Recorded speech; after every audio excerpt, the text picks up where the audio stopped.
लुधियाना में हुए ब्लास्ट में खालिस्तानी आतंकियों का नाम सामने आ रहा है। खुफिया सूत्रों के हवाले से खबर है कि खालिस्तानी आतंकियों के जरिए पाकिस्तान ने इस साजिश को अंजाम दिया, जिसके लिए उसने पंजाब के अपराधियों का इस्तेमाल किया। मतलब अब एजेंसियों ये मान रही हैं कि बम लगाने के दौरान ही धमाका हो गया। ये धमाका इतना जोरदार था कि लुधियाना कोर्ट दहल उठी। कोर्ट की दूसरी मंजिल पर बने एक टॉयलेट में यह धमाका हुआ और कोर्ट की पार्किंग में खड़ी गाड़ियों तक को नुकसान पहुंचा। धमाके में एक आदमी की मौत हो गई, जबकि कई लोग जख्मी हो गए हैं। वहीं एनआईए के साथ साथ एनएसजी ने भी धमाके की जांच शुरू कर दी है। धमाके के बाद पंजाब की राजनीति में आरोप प्रत्यारोप का दौर शुरू हो गया है।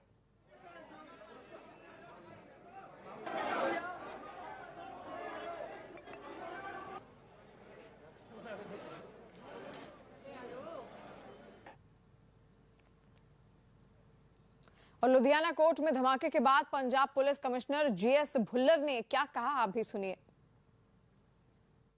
उसमें एक आदमी की मृत्यु हुई और 6 उसमें घायल हुए हैं। 6 के 6 घायल जो है बिल्कुल ठीक हैं।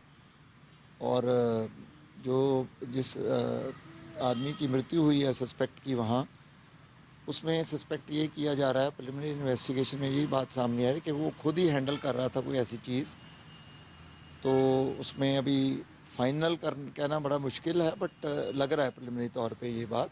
पुलिस की हमारी इन्वेस्टिगेशन है, वो उसमें काफ़ी वाइटल क्लूज़ हमें मिले हैं और उसके ऊपर हम वर्क कर रहे हैं। और राज्य के मुख्यमंत्री चन्नी ने इसमें देश विरोधी ताकतों का हाथ बता दिया और इसे राज्य का माहौल बिगाड़ने की कोशिश बता दिया। पर ये बड़ी मंदभागी घटना हुई है। सानू लगता है कि आने वाली चोणां नूं देख के अराजकता फैलाउण दी पंजाब दे विच कोशिश है। इस दे पिछे किहड़ियां एजेंसियां या कोई गैंग है या क्या है, उहदे बारे तहकीकात चल रही है। बड़ी छेती असीं किसी नतीजे ते पहुँच जावांगे, पर यह माड़ी घटना हुई है। मैं एक गल बिल्कुल क्लीयर कर देना चाहुंदा कि पंजाब दे विच किसी तरह भी अमन व्यवस्था जिहड़ी है वो भंग नहीं होण दित्ती जाएगी। सरकार हर टाइम इस गल विच लगी हुई है। और वहीं अकाली दल ने यह आरोप जड़ा कि धमाके की वजह राज्य की पुलिस है, जिसका ध्यान राज्य की सुरक्षा पर नहीं है। अज थोड़ी देखो कचहरियां बम ब्लास्ट होया, ये तो माड़ी गल की है कि इत्थे कानून की व्यवस्था नहीं। पुलिस जिहड़ा काम पुलिस दा उस काम तो हटा के सियासी वेंडेटा तरफ लगे है। तो मैं डीजीपी नूं कहना चाहना है कि डीजीपी दा काम आ नहीं है कि जो सियासी वेंडेटा करे, उन्होंने काम है लॉ एंड ऑर्डर मेनटेन करना। जिहड़ा काम आ नहीं कर रहे, मैं स्ट्रांगली कंडेम करना। पंजाब बीजेपी अध्यक्ष अश्विनी शर्मा ने धमाके के लिए राज्य सरकार को जिम्मेदार ठहराते हुए कहा कि पंजाब में जनता त्रस्त है और नेता मस्त हैं। पंजाब के अंदर कांग्रेस की सरकार है। चन्नी साहब मुख्यमंत्री ने, सिद्धू साहब प्रधान ने और उस सरकार का हिस्सा ने विधायक के नाते जनता ये जवाब मंगती है कि सरकार नूं जदों की इस गल दा अंदेशा सी, केंद्रीय एजेंसियां ने भी आगाह कीता होया सी। सरकार दा सरकारी तंत्र, उहदियां एजेंसियां, उहदा ये सिस्टम क्यों चरमरा गया। और पंजाब कांग्रेस अध्यक्ष नवजोत सिंह सिद्धू ने यह कहा कि राजनीति फायदे के लिए पंजाब में गड़बड़ी कराई जा रही है। आम इनोसेंट बेकसूर लोगों की जान लैण दे लई नहीं बनी, सजा उन्होंने नहीं मिलनी चाहिए। जिस जंग च राजे की जान नूं कोई खतरा ना होवे, उन्होंने जंग थोड़ा ना कहते, उन्होंने राजनीति कहते। ओछी राजनीति हो रही है, टुच्ची राजनीति हो रही है। लोगों की जान बचाना जमहूरियत है, लोगों की जान लेना वैश्यपना है, जघन्य अपराध। और लुधियाना ब्लास्ट के बाद दिल्ली में भी केंद्रीय एजेंसियां अब सक्रिय हो गई हैं। बम धमाके को आतंकवादी घटना के तौर पर भी देखा जाने लगा है और इसीलिए धमाके के थोड़ी ही देर बाद एनआईए की एक टीम को जांच के लिए रवाना कर दिया गया। इसके अलावा पंजाब के कई शहरों को इस धमाके के बाद अलर्ट भेज दिया गया है, जबकि गृह मंत्रालय ने भी पंजाब सरकार से पूरे मामले पर रिपोर्ट मांग ली है। गृह मंत्रालय के बड़े अधिकारियों से बीएसएफ के डीजी की भी एक मुलाकात हुई और सूत्रों के मुताबिक इस मुलाकात में धमाके पर चर्चा हुई। खबर है कि घटना में एक शख्स की मौत हुई है, जबकि 5 लोग जख्मी हो गए, जिनमें 2 महिलाएं हैं। 5 जख्मी लोगों की हालत खतरे से बाहर है, जबकि मरने वाले शख्स की पहचान अभी तक नहीं हो पाई है। यहां तक कि अनुमान तो यह भी जताया जा रहा है कि बम रखने के पीछे मरने वाले शख्स का ही हाथ हो सकता है। प्रधानमंत्री ने अपने संसदीय क्षेत्र वाराणसी में गाय का जिक्र किया। उन्होंने वहां विकास से जुड़ी 22 परियोजनाएं शुरू की, जिनमें स्वास्थ्य, शिक्षा और पर्यटन से जुड़े प्रोजेक्ट शामिल हैं। लेकिन इन सब में एक परियोजना सबसे खास रही और वो है बनास डेयरी संकुल, जिसका मकसद है पूर्वांचल में डेयरी इंडस्ट्री को मजबूत बनाना। वाराणसी में बनास डेयरी संकुल की आधारशिला रखकर प्रधानमंत्री ने इसी की शुरुआत की। इस मौके पर प्रधानमंत्री ने दूध का कारोबार फलने फूलने की उम्मीद तो जताई ही, साथ ही गाय के मुद्दे पर इशारों में विरोधियों पर हमला भी कर दिया। गाय कुछ लोगों के लिए गुनाह हो सकती है, हमारे लिए गाय माता है। बनास डेयरी संकुल की आधारशिला रखे जाने से लोग भी खुश दिखे। दूध का प्लांट लगने वाला, इससे फायदा होगा आपको? जी क्यों नहीं होगा, इसीलिए तो लगाए हैं। जो बेरोजगारी इंसान बैठे हैं उनका रोजगार लगेगा। करीब 30 एकड़ जमीन पर फैली इस डेयरी का निर्माण 450 करोड़ से ज्यादा की लागत से किया जाएगा, जिसमें रोजाना करीब 5 लाख लीटर दूध का उत्पादन होगा। और दक्षिणी भूमध्य सागर में जिंदगी और मौत के बीच झूल रहे 450 से ज्यादा शरणार्थियों की जान बचा ली गई। अफ्रीकी देशों के ये शरणार्थी बेहतर जिंदगी की तलाश में लिबिया से यूरोप की तरफ निकले थे, जिसके लिए उन्होंने रबर की छोटी नावों का सहारा लिया और यही गलती उनकी जान के लिए मुसीबत बन गई। कमजोर नावें बीच समंदर में ही अटक गई। समंदर में लोगों के फंसे होने की जानकारी मिलने पर बचाव दल को रवाना किया गया। इस बचाव अभियान की तस्वीरें भी सामने आई, जिसमें बचाव कर्मी शरणार्थियों के करीब पहुंचते दिखे। जल्द ही सभी शरणार्थियों को बचाव दल के बड़े जहाज पर चढ़ा लिया गया।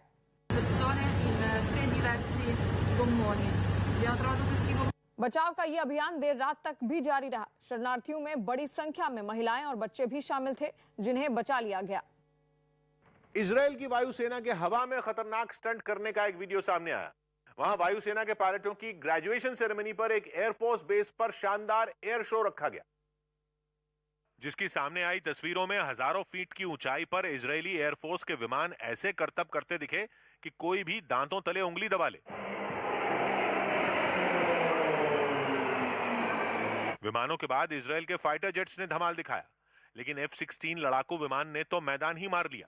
उसकी टोली ने आसमान में धुआंधार इतने फ्लेयर छोड़े कि हर कोई देखता रह गया। फिर ब्लैक हॉक हेलीकॉप्टर इजरायल और उसकी सेना के झंडे लेकर एयरफोर्स ग्रेजुएट्स के ऊपर से उड़ते दिखे।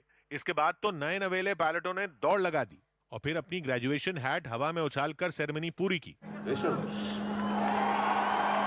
इस कार्यक्रम में इजरायल के राष्ट्रपति भी शामिल हुए, जिन्होंने ग्रेजुएशन सेरेमनी को अपने देश के दुश्मन ईरान को चेतावनी देने का मंच बना लिया और ईरान को एक टाइम बॉम्ब बता दिया। איראן היא פצצת זמן מתקתקת שמאיימת על ישראל। राष्ट्रपति के अलावा इजरायल के रक्षा मंत्री भी ग्रेजुएशन सेरेमनी में शामिल हुए।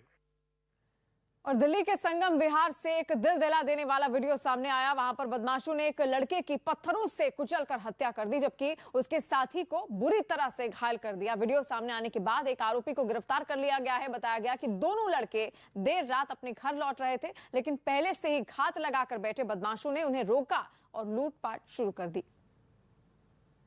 लेकिन जब लड़कों ने इसका विरोध किया तो बदमाशों ने उन्हें पीटना शुरू कर दिया। ये पूरी घटना वहां लगे सीसीटीवी कैमरे में रिकॉर्ड हो गई, जिसमें वो 2 लड़के सड़क पर चलते हुए नजर आए। इसी दौरान वो हमलावर भी वहां पहुंचे और लड़कों को रोककर लूटपाट करने लगे। लेकिन लड़कों ने इसका विरोध किया तो वो इतना भड़क गए कि उन्होंने दोनों पर हमला कर दिया। सामने आई तस्वीरों में एक बदमाश लड़के को लात और घूंसों से पीटता हुआ दिखा। इस पर भी जब उसका मन नहीं भरा तो उसने सड़क किनारे पड़ा पत्थर उठा लिया और लड़के पर वार करना शुरू कर दिया। वो लड़का बेसुध हो गया, लेकिन हमलावरों पर तो जैसे खून सवार हो चुका था। एक दूसरा बदमाश भी वहां पहुंचा और वो जमीन पर गिरे लड़के की गर्दन पर चढ़ गया, जबकि दूसरा पत्थर से लगातार वार करता रहा। इसी तरह दूसरे लड़के को भी जमकर पीटा गया। एक हमलावर ने तो बड़ा सा पत्थर उठाकर उसके सिर पर दे मारा। हैवान बन चुके बदमाशों का जी यहीं पर नहीं भरा। वो बेसुध हो चुके लड़कों को खींचते हुए किनारे नाले तक ले गए और पानी में फेंक दिया। एक लड़के ने जब नाले से निकलने की कोशिश की तो उसे लात मारकर दोबारा नाले में गिरा दिया गया। ये खूनी खेल काफी देर तक चलता रहा। इस दौरान एक मोटरसाइकिल सवार भी वहां से गुजरा, लेकिन उसकी भी बदमाशों को रोकने की हिम्मत नहीं हुई। लूटपाट करने के बाद हमलावर टहलते हुए वहां से फरार हो गए। दिल्ली पुलिस के स्पेशल सेल ने नकली नोटों के एक अंतर्राष्ट्रीय गिरोह का पर्दाफाश कर दिया। साथ ही पुलिस ने पाकिस्तान से भेजे गए 8 लाख रुपए के नकली नोटों की एक खेप भी बरामद कर ली। ये सभी नकली नोट 2-2 हजार रुपए के थे। इसके अलावा गिरोह में शामिल 2 लोगों को गिरफ्तार भी किया गया, जिनसे हुई पूछताछ में इस बात का पता चला कि यह गिरोह पाकिस्तान में छपे नकली नोटों को नेपाल और बांग्लादेश के रास्ते भारत भेजता था। यही नहीं, पूछताछ में उन्होंने यह भी कबूल किया कि वो पिछले 2 साल में 2 करोड़ रुपए के नकली नोट भारत में खपा चुके हैं और इस बार तो उन्होंने इसे बांग्लादेश और फिर पश्चिम बंगाल के मालदा के रास्ते दिल्ली तक पहुंचाया था, जिसके बाद पुलिस अब इस गिरोह के दूसरे आरोपियों को पकड़ने में जुट गई। दिल्ली पुलिस स्पेशल सेल के मुताबिक पश्चिम बंगाल का मुर्शिदाबाद, किशनगंज और मालदा ये तमाम वो इलाके हैं जहां पर दर्जनों की तादाद में नकली नोटों के तस्कर मौजूद हैं। और उत्तर प्रदेश के फिरोजाबाद में एक दुकान में आग लगने से हड़कंप मच गया। बताया गया कि दुकान के ऊपर से गुजरने वाली बिजली की हाई वोल्टेज लाइन टूट गई, जिससे निकली चिंगारी ने कुछ मिनट में ही पूरी दुकान को अपनी चपेट में ले लिया। वहां से आग की भीषण लपटें उठती हुई नजर आईं। आग इतनी जबरदस्त थी कि उसे देख इलाके के लोग सहम गए। बाद में किसी तरह लोगों ने आग बुझाने की कोशिश की, लेकिन वो नाकाम रहे। इस बीच जानकारी मिलने पर दमकल की गाड़ी भी वहां पर पहुंची और आग बुझाने का काम शुरू किया गया। काफी देर की कोशिश के बाद आग बुझा ली गई, लेकिन तब तक दुकान में रखा लाखों का सामान जलकर राख हो गया। एक्टर सनी लियोनी के नए गाने पर बवाल शुरू हो गया। सनी लियोनी के मधुबन गाने का वीडियो एक दिन पहले ही रिलीज हुआ। इसकी शुरुआत तब हुई जब सनी लियोनी ने ट्विटर के जरिए इस नए गाने पर लोगों की प्रतिक्रियाएं जाननी चाहिए। बिहार के मुंगेर से चौंकाने वाला वीडियो सामने आया। वहां पर खाद लेने पहुंचे किसानों को पुलिस की लाठियां खानी पड़ी। बताया गया कि बिहार के ज्यादातर इलाकों में खाद की किल्लत है और ऐसे में जब किसानों को खेप आने की जानकारी मिली तो दुकान के बाहर वो इकट्ठा हो गए। लेकिन खाद खरीदने की होड़ में किसानों के बीच धक्का मुक्की शुरू हो गई, जिसके बाद वहां तैनात पुलिस ने उन पर लाठीचार्ज कर दिया। बताया गया कि किसान कई दिनों से खाद का इंतजार कर रहे थे। ऐसे में जब खाद की खेप पहुंची तो लंबी लाइनों में लगे किसानों के सब्र का बांध टूट गया। किसी तरह खाद लेने की होड़ में वो आपस में भिड़ने लगे। हालात ऐसे हो गए कि भीड़ को संभालने के लिए पुलिस को बुलाना पड़ा, लेकिन पुलिस ने आते ही किसानों पर लाठियां बरसानी शुरू कर दी। जो भी लाइन से बाहर खड़ा था उसकी जमकर पिटाई की गई और वहां से दूर भगा दिया गया। खाद के बदले किसान को लाठी मिलता है, ये कहाँ का इंसाफ है? सफाई देने उतरे कृषि अधिकारी ने खाद की किल्लत की बात तो मानी, लेकिन लाठीचार्ज की बात से साफ इनकार कर दिया। पुलिस जो है लाइन लगाने में ऐसे डरा धमका रहा होगा। यह हंगामा काफी देर तक चलता रहा और कई लोग तो लाठियां खाने के बावजूद खाद के लिए लाइन में लगे रहे। राजस्थान के बाड़मेर से दिल दहला देने वाली तस्वीरें सामने आई। वहां एक आरटीआई कार्यकर्ता को न केवल जमकर पीटा गया बल्कि आरोप है कि उसके साथ बदसलूकी भी की गई।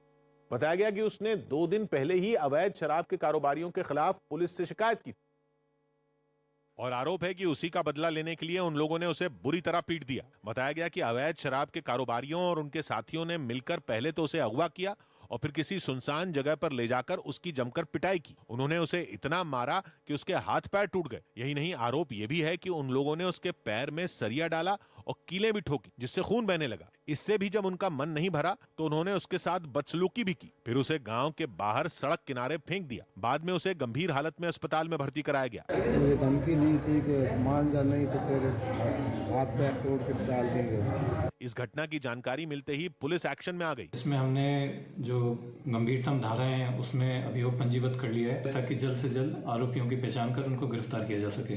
खबर है कि राज्य मानवाधिकार आयोग ने इस मामले पर सख्त रुख अपनाया और डीजीपी समेत जिला प्रशासन से जवाब तलब किया।